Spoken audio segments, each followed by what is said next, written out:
نعمت غیر مبارکہ کے طور پر ہمارے درمیان ایسی شخصیات کو جلوہ گر فرمایا۔ ایسے موقع پر ہم سب سے پہلے اللہ رب العزت کے شکر گزار ہیں، اور اس کے بعد ہم اپنے معزز مہمانان کے شکر گزار ہیں کہ انہوں نے اپنے قیمتی اوقات میں سے کچھ لمحہ ہمیں استفادہ کا موقع عطا فرمایا۔ نبی کریم صلی اللہ علیہ وسلم فرماتے ہیں کہ جو لوگوں کے شکریہ ادا نہیں کرتے، شکر گزار نہیں ہیں ان کے احسانات پر، تو حقیقت میں وہ اللہ کا بھی شکر گزار نہیں ہو سکتا۔ اس حدیث کی بنیاد پر ہم مہمانان کرام کا شکر ادا کرتے ہیں کہ آپ نے ہمیں قیمتی وقت میسر فرمایا۔ اللہ رب العزت آپ حضرات کو اپنے شایع نشان بدل عطا فرمائے اور آپ کے آنے کو قبول فرمائے، اور آپ کی آمد کی وجہ سے ہمارے علاقے میں اللہ رب العزت حسن قرأت اور قرآن کریم کو تجوید کے ساتھ، مخارج کے ساتھ اور قرآن کریم کی تلاوت کا جو حق ہے اس کے ساتھ پڑھنے کا اللہ رب العزت ایک ماحول بنا دے۔ آپ حضرات کی آمد سے ہم اللہ سے یہ توقع رکھتے ہیں۔ طلبہ عزیز، آپ کو معلوم ہونا چاہیے کہ ہندوستان کے مشہور و معروف، اور صرف ہندوستان ہی نہیں بلکہ بین الاقوامی سطح پر یعنی آل انڈیا کے طور پر اگر دارالعلوم دیوبند کو ایک طرف شہرت حاصل ہے تو اللہ تعالیٰ نے جامعہ عقل قوا کو، جامعہ اشاعت العلوم عقل قوا کو بھی ایک شہرت عطا کی ہے، اور پوری دنیا میں ان کے پڑھنے والے، ان کے فیض یافتہ پوری دنیا میں خدمات انجام دے رہے ہیں۔ اور خاص طور پر حضرت مولانا غلام محمد بستانوی صاحب رحمۃ اللہ علیہ، ان کے قبر کو اللہ نور سے بھر دے، ان کی مغفرت فرمائے، کروٹ کروٹ جنت نصیب فرمائے اور اعلی علم میں جگہ نصیب فرمائے۔ انہوں نے ایک اڑھن، ایک درد کو لے کر کے ہندوستان کے کونے کونے کا سفر کیا کہ ایک ایک بچہ عمدہ قرآن پڑھنے والا بن جائے اور ہر مدرسے میں قرآن کریم کو عمدہ طریقے پر پڑھانے کا ایک ماحول بن جائے، جیسا کہ قرآن کریم قرآن کا نزول ہوا ہے اس طرح پڑھنے کی کوشش کی جائے اور ہر مدرسے میں یہ ماحول بنے۔ انہوں نے چل پھر کر کے ہر علاقے میں مسابقۃ القرآن کریم کا جو ہے ایک ماحول پیدا کیا۔ بہار کے بھی مختلف علاقے میں مسابقۃ القرآن کریم کے نام سے پروگرام کیا، جن میں مدرسے کے طلبا نے بہت بھرپور شرکت کی۔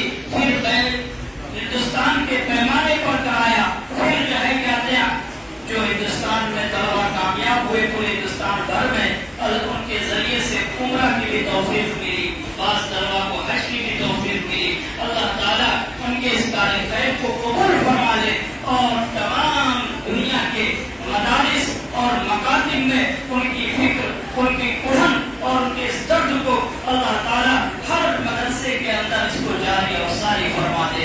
اللہ تعالیٰ سے ہمیں دعا کرنا چاہیے اسی جامعہ اشاعت العلوم عقل قوا کے معقد من الشیطان الرجیم بسم اللہ الرحمن الرحیم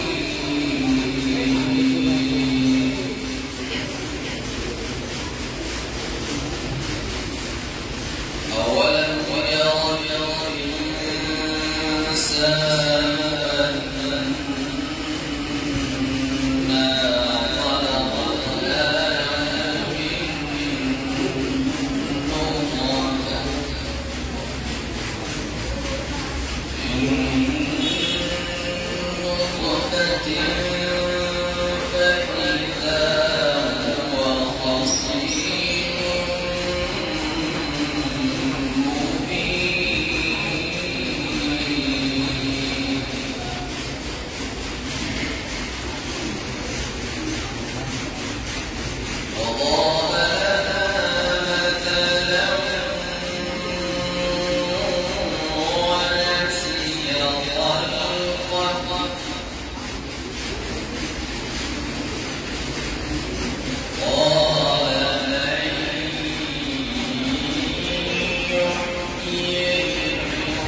نحن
ليس منا من لم يتضمن القرآن، وقال أيضا خيركم من تعلم القرآن وعلمه، أو كما قال عليه الصلاة والسلام.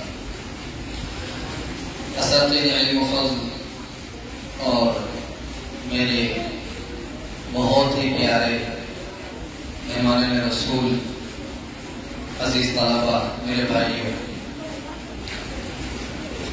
اللہ کا بے پایاں احسان اور شکر ہے کہ اللہ نے ہم سب کو ایک ایسے ادارے میں جمع فرمایا کہ جہاں ہمارے استاد محترم، ہم سب کے مربی و مشرف حضرت قاری احمد اللہ صاحب، جن کو ہم آج نور اللہ مرتضی رحمۃ اللہ علیہ کہتے ہیں، حضرت نے تعلیم پائی. ہمارے لیے بہت ہی سعادت کی بات ہے کہ آج ہم حضرت کی اس مادر علمی میں اب موجود ہوئے. پس منظر اس کا کچھ یوں ہے کہ ہم سب کل ہوا ہمیں حضرت قاری صاحب رحمۃ اللہ علیہ کے امام حضرت ارشاد پر کام کر رہے تھے، اور حضرت اخیر زندگی میں حضرت رحمۃ اللہ علیہ نے اپنے کچھ شاگردوں کو، خصوصاً اور تمام شاگردوں کو یہ نصیحت اور وصیت فرمائی کہ آپ سب کو فن پڑھایا ہے، اس فن میں جمود نہیں آنا چاہیے، آپ اس کو لے کر بیٹھ نہ جائیں. ٹھیک ہے آپ مدرسے میں پڑھاتے ہیں، کسی خاص جگہ میں رہتے ہیں، لیکن موقع بموقع بغیر بلائے کریا لوگ جہاں نہیں پہنچ رہے وہاں آپ جا کر لوگوں کو صحیح قرآن سنائیے تو صحیح.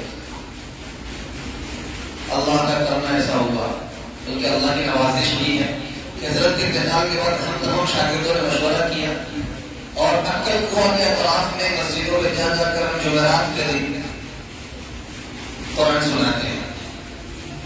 مغرب سے عشاء دو چار ہمارے ساتھیوں کی تلاوت ہوتی ہے اور خود سے جاتے ہیں، خود سے آ جاتے ہیں. پھر دن میں داعیہ پیدا ہوا، ہمارے ساتھی میسور کے ہیں، انہوں نے جب یہ پروگرامات چونکہ میں میرے چینل پر اپلوڈ بھی کرتا تھا، ان کو داعیہ ہوا کہ ہمارے ساتھی کرناٹک کی طرف آئے. 2017 کی چھٹی میں ہم لوگ کرناٹک کی طرف تقریباً 7-8 مجلس میں ہوئی، 6 مجلس بنگلور میں اور میسور دونوں ملا.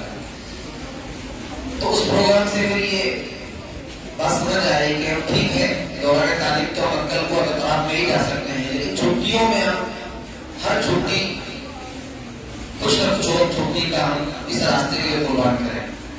تو الحمدللہ ہمارے ساتھ سارے ساتھی تیار ہوئے. اور پھر میں نے اس بات کہا کہ اب اگر کہیں جائیں گے تو ہمارے حضرت کا ہم سب پر پہلے بہار جائیں. اور یہ بہار کا یہ سفر طے ہوا جس میں تقریباً 9 اضلاع میں مظاہرے قرات ہونا طے پایا. ارادہ تو ہے انشاءاللہ بہار کے ہر ضلع میں جائیں گے، لیکن اس سفر کا سارا کور نہیں ہو سکتا. تو ہمارا یہ بھاگلپور کا ضلع آج کا پروگرام کہیں طے نہیں تھا. حضرت مفتی صاحب نے توجہ دلائی کہ بھائی ایک دن میں چونکہ ہم لوگ کل رات کو پہنچے کہ شہر میں تو ٹھیک ہے رشید العلوم میں کل پروگرام ہونا ہے اور پورے کا آج طے ہوا ہے. پھر مفتی صاحب کا فون آیا کہ بھائی ہم کیوں محروم ہیں، اس بار مسلمین تو حقدار ہے.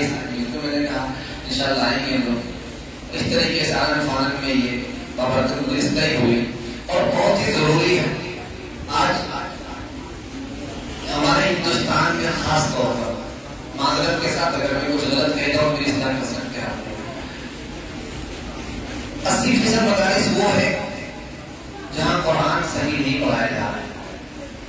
80% مدارس تجوید کے نام پر آئین تعارف نکالنے کو کافی سمجھتے ہیں، جبکہ ہمارے حضرت علی رحمۃ اللہ علیہ اس چیز میں بہت سخت تھے۔ علامہ نذیر رحمۃ اللہ علیہ نے مقدمہ نظریہ میں ایک باب قائم کیا ہے، باب معرفت التجوید، اور وہ حضرت لکھتے ہیں والأخذ بالتجوید حتم لازم من لم يجود القرآن آثم لأنه به الإله أنزل وهكذا منه إلينا وصل۔ کہ قرآن کو تجوید سے سیکھنا، اخذ بالتجوید، عربی جاننے والے اچھا سمجھیں گے اس کو کہ اخذ بالتجوید کے معنی کیا ہے۔ ضروری ہے، تاکید کے ساتھ کہا، حتم یہ تاکید کے لیے، پھر لازم ہو، پھر آگے ڈرایا بھی من لم یجود القرآن آثم، جو قرآن کو تجوید سے نہیں پڑھتا گناہگار ہوگا، وہ گناہگار ہے، پھر وہ کوئی بھی ہو۔ حضرت تھانوی رحمۃ اللہ علیہ نے انقاذ الفتاوی میں لکھا ہے کہ اگر کوئی شخص نماز پڑھتا ہے اور قرآن سیکھے بغیر پڑھتا ہے، نماز نہیں ہوگی۔ مفتی علی کرانیہ بیٹھے ہیں، یہ بتائیں گے آپ کو بہتر، مسئلہ تو یہی ہے، لیکن عموم بلوا کی وجہ سے اجازت دی جاتی ہے، لیکن حق یہ نہیں ہے۔ ہم اور آپ اچھے سے جانتے ہیں، اگر کوئی ابھی بی اے آفس سے کوئی لیٹر آ جائے انگلش میں، کسی ادارے کو کوئی نوٹس آ جائے، پریشان ہو جائے، اس کا ایکچوئل میننگ کیا ہے اچھے سے اچھا نہیں پتا کہ سمجھنے کی کوشش کرتے ہیں، لیکن قرآن کا تو مقصد ہے جو میں نے آپ کے سامنے آیت پڑھی، اللہ کے نبی صلی اللہ علیہ وسلم کو کہا گیا کہ قرآن آپ پر تھوڑا تھوڑا اس لیے اتارا لِتَقْرَأَهُ عَلَى النَّاسِ عَلَى مُكْثٍ، آپ قرآن لوگوں کو ٹھہر ٹھہر کر پڑھ کر سنائیں، تجوید کے ساتھ پڑھ کر سنائیں۔ لیکن آج اس امت نے قرآن کو اس طریقے سے لینا چھوڑ دیا جس طریقے سے نبی نے اپنے شاگردوں نے صحابہ کو سکھایا۔ حضرت عبداللہ بن مسعود رضی اللہ عنہ کی روایت علامہ نظری نے نشر ذکر کی ہے کہ ان کے بعد ایک شخص آیا اور جو کہ آیت کریمہ تلاوت کی، انما الصدقات للفقراء والمساکین، اور لکھا ہے وہاں کہ انہوں نے مد نہیں کیا للفقراء پر، حضرت نے توڑ دیا اور فرمایا ما قرآنی هكذا رسول اللہ صلی اللہ علیہ وسلم، کہ ہمارے نبی نے ہم کو ایسا قرآن نہیں پڑھا ہے۔ شخص نے پوچھا کیف اقرأك یا ابن ام عبد، یہ ان کا کی بنیت تھی، آپ کو کیسے پڑھایا اللہ کے نبی نے؟ پھر حضرت عبداللہ بن مسعود رضی اللہ تعالیٰ عنہ نے اس آیت کریمہ کی تلاوت کی اور پڑھا انما الصدقات للفقراء والمساکین وأمدها مدا مشبعا۔ آپ اندازہ لگائیے کہ یہ مد فرعی کے قبیل سے مد متصل جو کہ صفات عارضہ کے قبیل میں آتے ہیں، جو بول رہا ہے سمجھتے ہیں اس کو، لازمہ میں بھی نہیں آتا، لیکن انہوں نے اس چیز کو روک دیا، منع فرما دیا کہ غلط قرآن پڑھو۔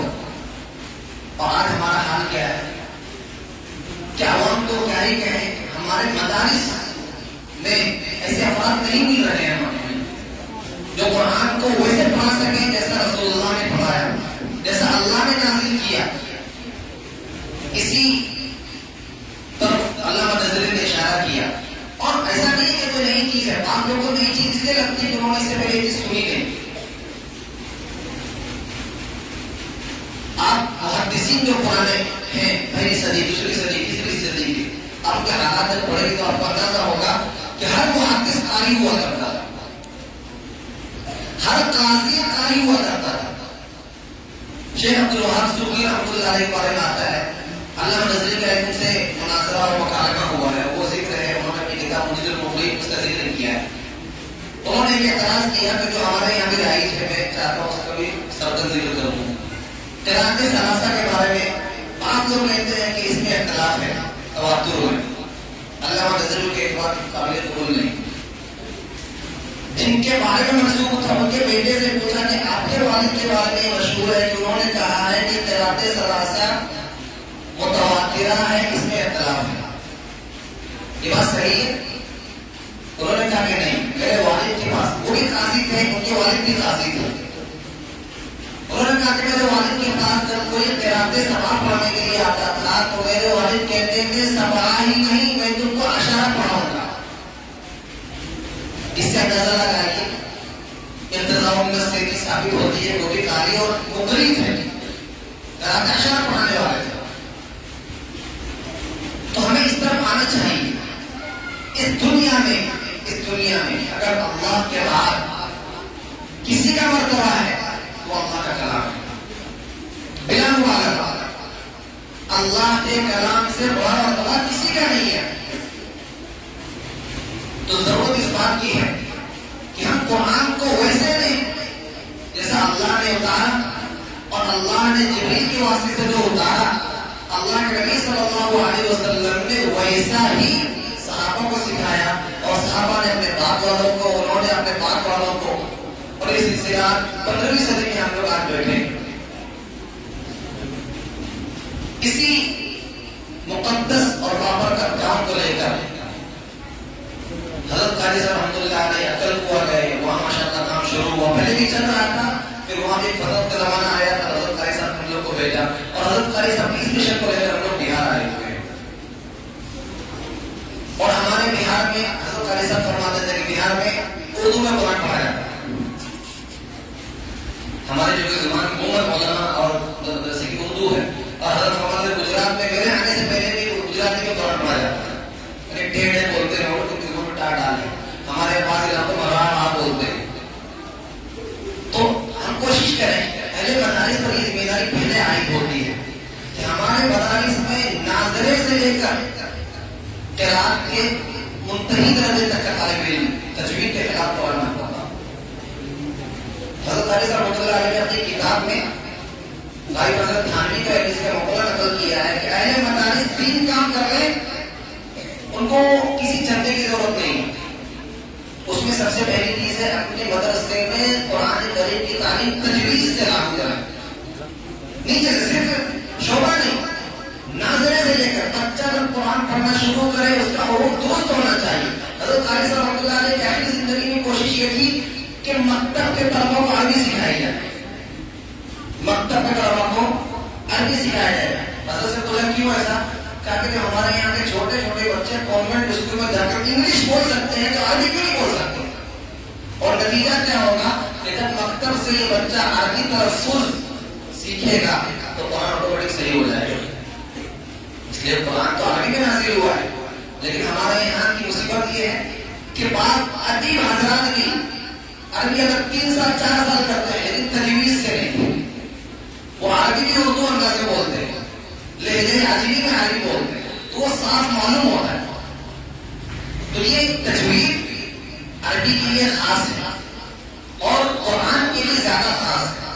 اسی محنت میں ماشاءاللہ جیسا میں بتایا کہ حضرت قاری صاحب نے اپنے آخری سفر میں یہاں مجھے بھی اس کی طرح مجھے بہت خوشی ہوئی کہ ماشاءاللہ میں بھی یہ فکر شروع ہوئی ہے اور بہت اچھا قدم ہے. اللہ اس کو اور برکت عطا فرمائے اور ہمارے علاقے کے ہر ادارے میں تجوید کے ساتھ قرآن پڑھایا جائے. انشاءاللہ مدارس میں برکت ہوگی اور ہم اپنی مسجدوں میں مسلمانوں پر صحیح قرآن پڑھنے والا امام بھیج سکیں گے. ورنہ ہمارے علاقے میں کوئی بات میں کرنے نہیں آنے والا ہے، کوئی گجراتی نہیں آیا گیا. حضرت سے فرماتے تھے گجراتی کو میں نے قرآن پڑھایا، یہ لندن تو جاتا ہے لیکن گجرات چھوڑ کے نہیں جانا چاہتا.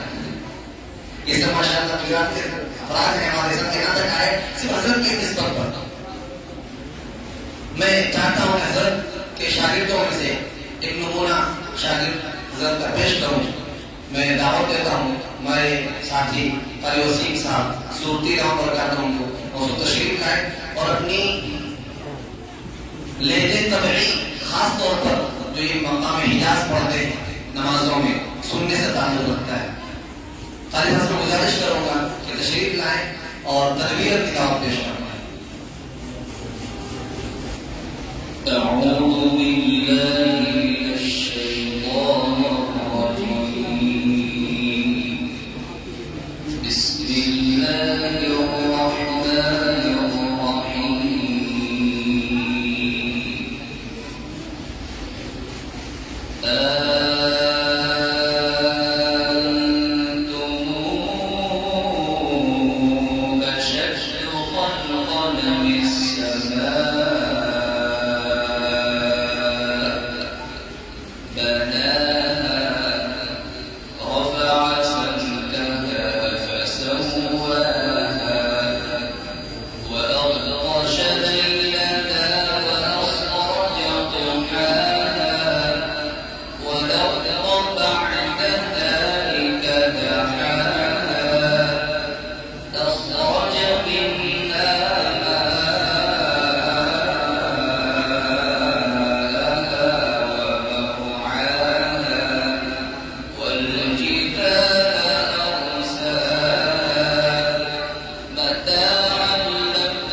के थी यहाँ अंधेरे में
Gadget Arisan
فإن